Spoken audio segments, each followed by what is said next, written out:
A cornucopia of regionality, a place where I am accentless, spending a weekend with my daughter who lives in northern New Jersey, spending the day in New York City. As so often happens, our original plans are shot up. We were supposed to meet a friend of mine in the city and see the Matisse retrospective, which was sold out anyway, but a family need caused him to beg off, something similar to one of Lily's co-workers. Just the two of us head for New York. Once through the Holland Tunnel, we stop downtown in Vesey Street for a quick breakfast at a Greek-owned cafeteria.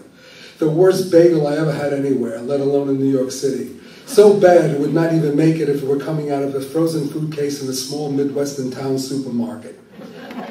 The Greeks do so many things so well with food, but bagels? Between grumblings, I say, Lily, what about if we head over to Brooklyn? Would you like to see where I grew up? She would like to.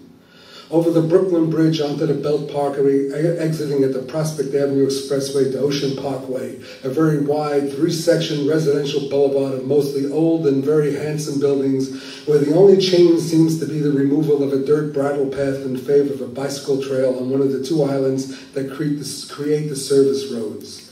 Driving on to East Flatbush, to Kings Highway and East 27th Street, home base from the time I was 17 through my 2 years in the Army and college in Miami until moving to Washington, pointing out places once familiar, talking about adventures once immersed in, showing Lily where I hung out, landmarks important to my memories up and down the 2-mile stretch of Kings Highway, from Nostrand Avenue to its terminus at Bay Parkway, where my pals and I did our things in the various teen stages of my life.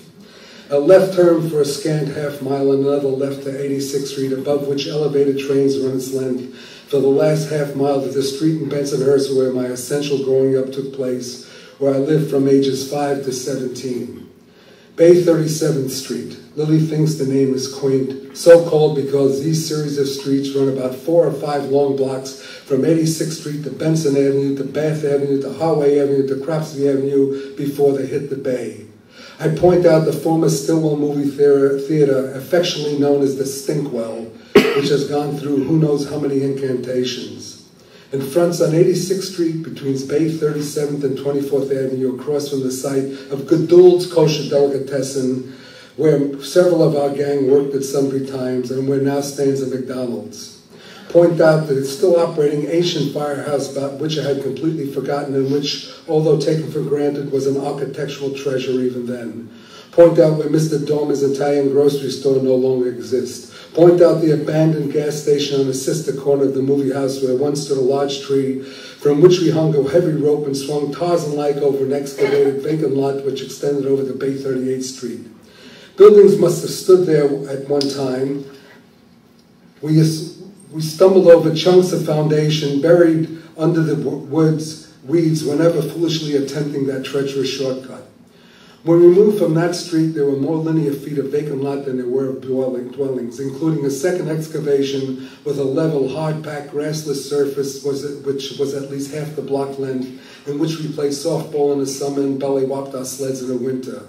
Not one structure was built during our 12 years there. Now there is not 1 foot of empty lot.